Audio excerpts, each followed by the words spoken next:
काही वेळ अशाच गप्पा मारल्यावर दद्दू आयुष सोबत जायला निघाले. त्यांना निरोप देऊन मयुरी अनय परत आत घरात आले. नाही माहीत नाही का, पण मला ना दद्दू ओळखीचे वाटले. मयुरी मागून येणाऱ्या अनयकडे पाहत बोलते. एखाद्या न्यूजपेपरमध्ये पाहिलं असेल तू त्यांना. अनय तिच्या जवळ येत बोलतो. नाही, मला असं वाटतंय की मी त्यांना आईच्या संबंधित कुठल्या तरी गोष्टीत.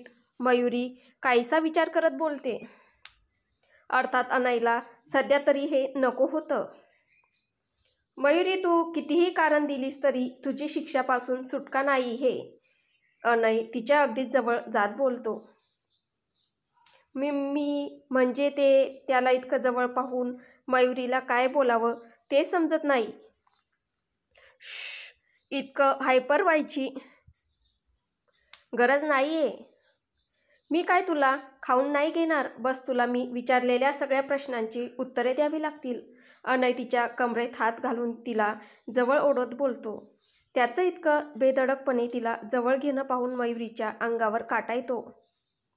कुठले प्रश्न? मयुरी अडखळत विचारते. सांगतो ना, इतकी कसली घाई आहे, म्हणत तो तिला तसंच पकडून सोफ्यावर बसतो आणि तिला स्वतःच्या मांडीवर बसवतो. ते पाहून तर तिला खूप लाजल्यासारखं होतं. लाजेने तिचा चेहरा पूर्ण लाल होतो. तोच तिला तिच्या मानेजवळ त्याचे उष्ण श्वास जाणवतात आणि त्या पाठोपाठ त्याचा आवाज येतो. मला सगळं जाणून घ्यायचंय की तुला कधी जाणीव झाली की माझ्या प्रेमाची. मी तुझ्यावर प्रेम करतो हे तुला कसं समजलं? अनय मयुरीच्या अगदीच जवळ जात तिच्या कानात बोलतो. मयुरीला तिच्या कानावर आदळणारे अनयचे श्वास विचलित करत होते. आपल्याला नक्की काय होतं हे सुद्धा तिला समजत नव्हतं. म्हणून ते सहन न होऊन तिने पूर्ण शक्ती लावून अनयचा तिच्या कमरेवर असलेला हात बाजूला केला आणि उभी राहत पटकन त्याच्यापासून इतकीच बाजूला झाली की परत अनय तिला पकडू नाही शकणार. मयुरी, तिला स्वतःपासून लांब जाताना पाहून अनय जरासं चिडून बोलतो. माझ्या प्रश्नांची उत्तरे दिल्याशिवाय तुझी सुटका नाहीये. तिथून पळण्याच्या पवित्र्यात असणाऱ्या मयुरीला तो बोलतो. पण मयुरी त्याच्या बोलण्याकडे लक्ष न देता एक एक पाऊल मागे टाकत होती. पण तिची नजर मात्र अनयच्या हालचालीवरच होती. अनयच्या लक्षात आले की मयुरी पळते. तसं तो तिला पकडायला सरसावला आणि हे पाहून मयुरीने लगेच तिथून पळ काढला. तिला साडी घातलेली असल्याने पळणं जमत नव्हतं, पण तरीही ती पळत होती आणि तिच्या मागे अनय तिला पकडायला धावत होता.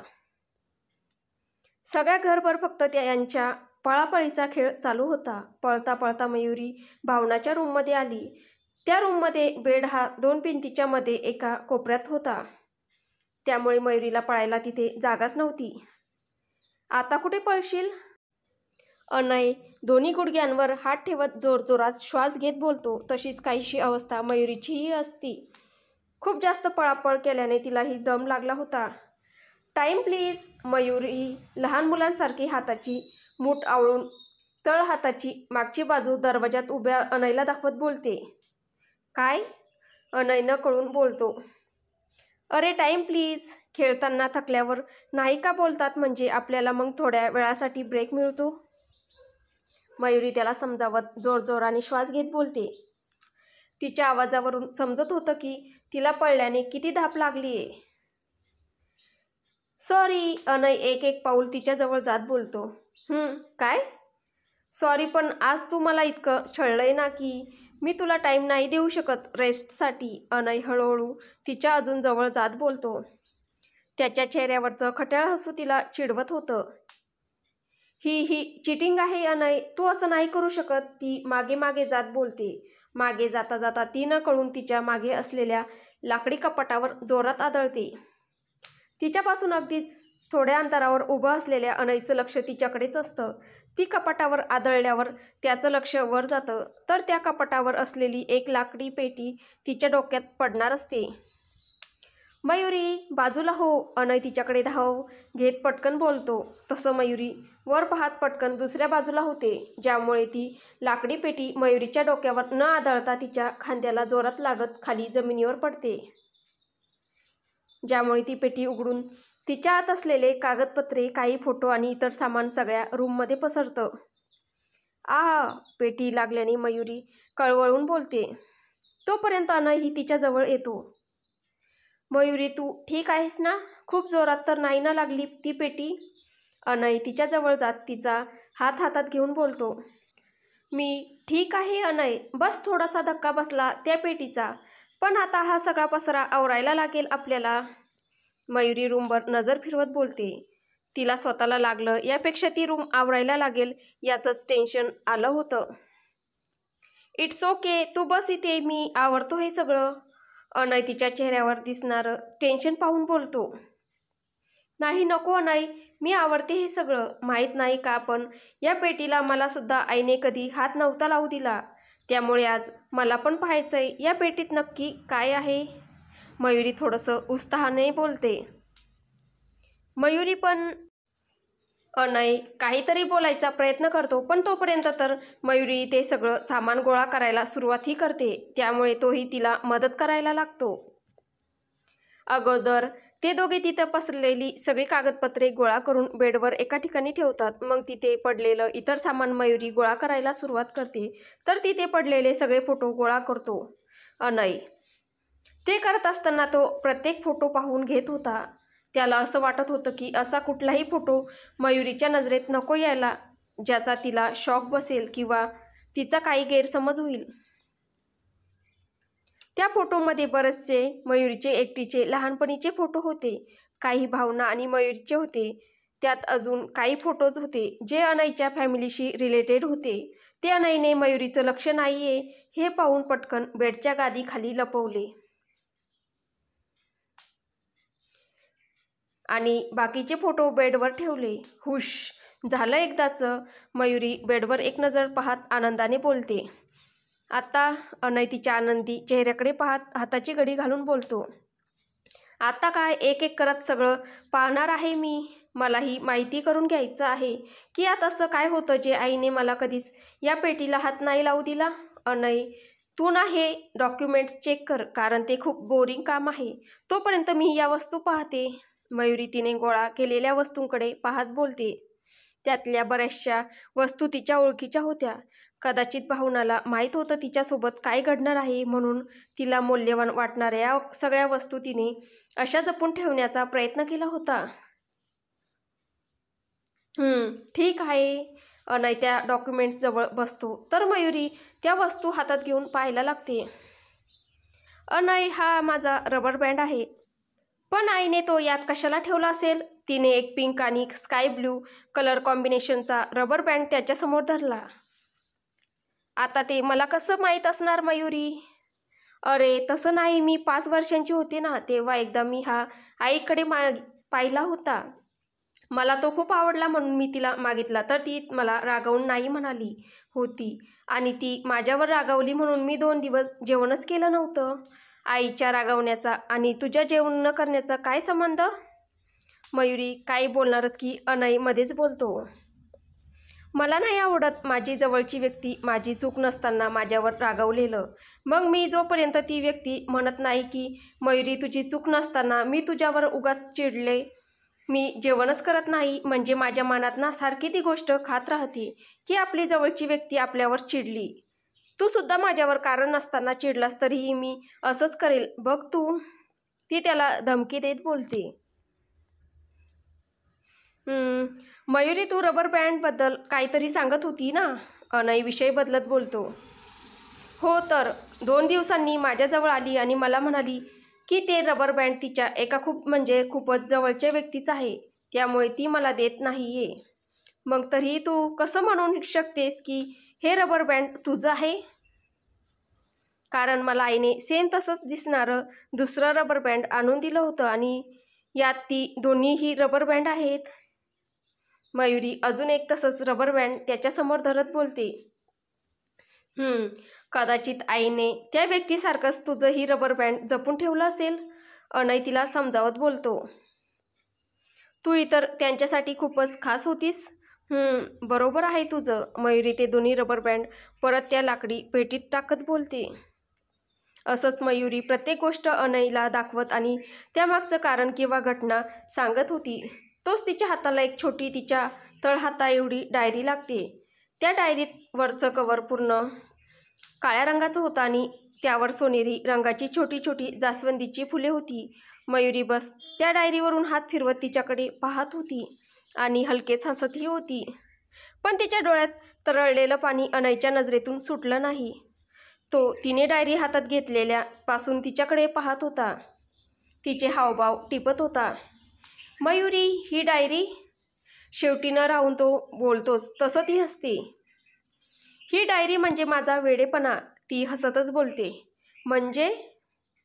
मी 7-8 वर्षांची असताना माझ्या एका क्लासमेटसोबत भांडण केलेलं, कारण मला बाबा नव्हती म्हणून ती मला चिडवत होती. तेव्हा मी इतकी मोठी तर होतेच की आईला हा प्रश्न विचारूच शकेल. आई, माझे बाबा कुठे आहे? मी नेहमी हा प्रश्न विचारल्यावर आई मला काहीच उत्तर नाही द्यायची.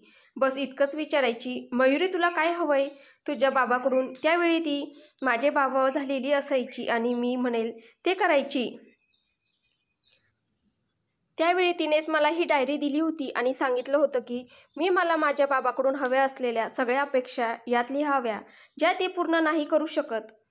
हे बोलताना तिच्या डोळ्यात उमटलेली ती दुःखाची लकीर मला जेव्हा जाणवायला लागली तसं मी तिच्याकडे हा बाबाचा हट्ट करणं बंद केलं.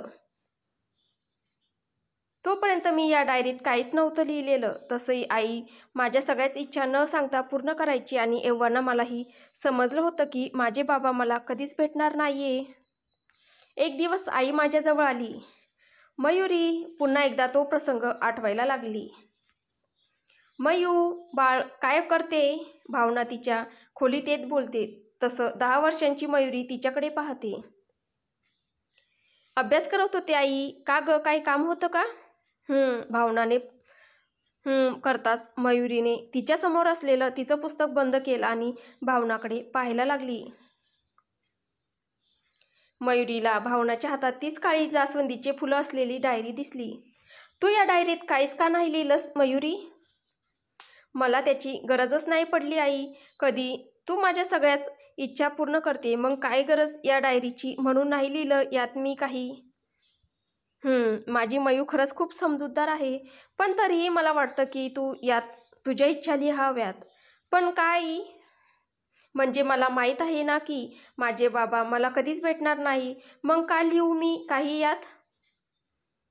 असं नसतं बाळ, मला ठाऊक आहे की तुला तुझे बाबा कधीच भेटणार नाहीये, पण प्रत्येक व्यक्तीच्या आयुष्यात एक अशी स्त्री किंवा पुरुष असतो जी त्या व्यक्तीच्या आयुष्यातील सगळी नाती त्या व्यक्तीची जीवनसंगिनी म्हणून किंवा जीवनसाथी म्हणून निभावत असते. तसंच तुझ्या आयुष्यातील ती व्यक्ती कधी तुझा नवरा बनून तुझी साथ देईल, भाऊ बनून तुझं रक्षण करेल आणि वडील बनून सदैव तुझ्या पाठीशी उभं राहील. ती व्यक्ती तुझ्या या इच्छा नक्कीच पूर्ण करेल. भावना मयुरीकडे पाहत बोलते, पण तिच्या चेहऱ्याकडे पाहून असं वाटत होतं जणू भावनाने सांगितलेलं सगळं तिच्या डोक्यावरून गेलंय. आई, मला नाही समजलं काहीच. हरकत नाही बेटा, तू मोठी झाली की समजेल तुला, पण माझ्यासाठी तू यात तुझ्या सगळ्या इच्छा लिहाव्यात असं मला वाटतं. प्लीज बेटा. भावना तिच्या डोक्यावरून हात फिरवत बोलते. हो नक्कीच आई, मी यात लिहील. हो नक्कीच आई, मी यात लिहित जाईल माझ्या इच्छा, पण तू एक प्रॉमिस कर की तू कधीच ही डायरी वाचणार नाही. माझी अशी इच्छा अजिबात नाही आहे की त्या इच्छा वाचून तू निराश होशील, कारण तुला निराश झालेलं पाहायला मला नाही आवडत. चालेल ना? हो प्रॉमिस. भावना मयुरीने पुढे केलेल्या हातावर हात ठेवत बोलते. मला खात्री आहे अनय, आईने ही डायरी जपून तर ठेवली असेल, पण वाचली कधीच नसणार. त्या दिवशी मलाही समजलं आईला काय म्हणायचंय ते, पण आज मी समजू शकते तिच्या बोलण्याचा अर्थ. मयुरी अनयकडे त्याच्या चेहऱ्याकडे अर्थपूर्ण नजरेने पाहत बोलते. त्याचा अर्थ अनयलाही समजतो, तसं तो हलकेच असतो. मग ही डायरी माझ्या कामाची आहे. अनय डायरी घेण्यासाठी हात पुढे करत बोलतो. काही उपयोग नाही अनय, कारण मी यात फक्त एकच इच्छा लिहिली आहे. आईने मला नेहमीच दोघांचं प्रेम दिलं, माझ्या सगळ्या इच्छा पूर्ण केल्या, मग मी काय लिहू यात हा प्रश्न मलाच पडायचा. मला माहीत नव्हतं की माझे वडील कोण होते, ते दिसायला कसे होते. पण आईला जेव्हा माझ्यासाठी झटताना पाहिलं, जगाशी लढताना पाहिलं, ती सगळी कर्तव्य पूर्ण करताना पाहिलं, जी आई वडील मिळून त्यांच्या अपत्यासाठी करतात, तेव्हा जाणवलं की माझे वडील तर माझ्यासोबतच आहे.